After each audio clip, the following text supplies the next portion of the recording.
भक्त प्रहलाद की कहानी। हिंदू धार्मिक पौराणिक ग्रंथों में ध्रुव, उपमन्यु, आरुणि, श्रवण कुमार के साथ ही भक्त प्रहलाद जैसे महान बालकों की कथाएं हैं।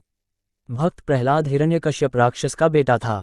हिरण्यकश्यप ने तपस्या कर भगवान ब्रह्मा से वरदान मांगा था।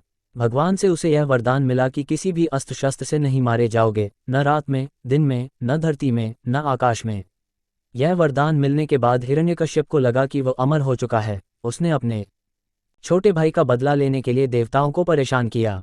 हिरण्यकश्यप ने अपने बेटे प्रहलाद को अध्ययन के लिए गुरुओं के पास भी भेजा, लेकिन राक्षस का पुत्र होने के बाद भी प्रहलाद भगवान की भक्ति में मगन रहता था। गुरुओं ने प्रहलाद को लाख समझाया, लेकिन प्रहलाद ने भगवान की भक्ति नहीं छोड़ी। बालक प्रहलाद की हरि भक्ति की परीक्षा लेने के लिए हिरण्यकश्यप ने कुछ सवाल पूछे। प्रहलाद ने हिरण्यकश्यप को बताया कि सबसे श्रेष्ठ भगवान हरि हैं, इसलिए वो उनकी ही पूजा आराधना करेगा।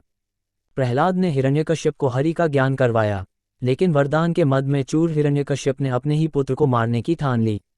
हिरण्यकश्यप ने प्रहलाद को लाख समझाया, लेकिन प्रहलाद ने भगवान की भक्ति नहीं छोड़ी। इसके बाद हिरण्यकश्यप ने प्रहलाद को यातनाएं देनी शुरू कर दी।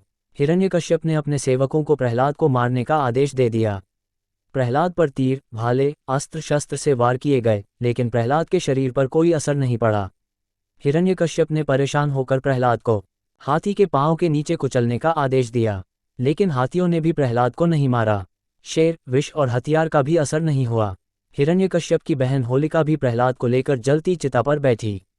होलिका को अग्नि में ना जलने का वरदान मिला था, लेकिन उसका वरदान भी काम न आया। उस अग्नि में हिरण्यकश्यप की बहन होलिका भस्म हो गई। इसी दिन से होलिका दहन की परंपरा शुरू हुई।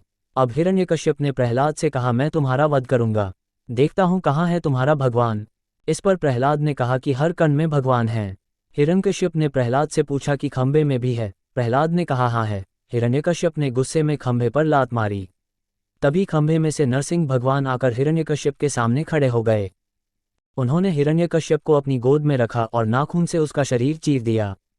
इस तरह हिरण्यकश्यप अपने वरदान के अनुरूप न पृथ्वी पर, न आकाश पर, न किसी अस्त्र शस्त्र से, न देव, न मानव, बल्कि नरसिंह भगवान के हाथों मारा गया।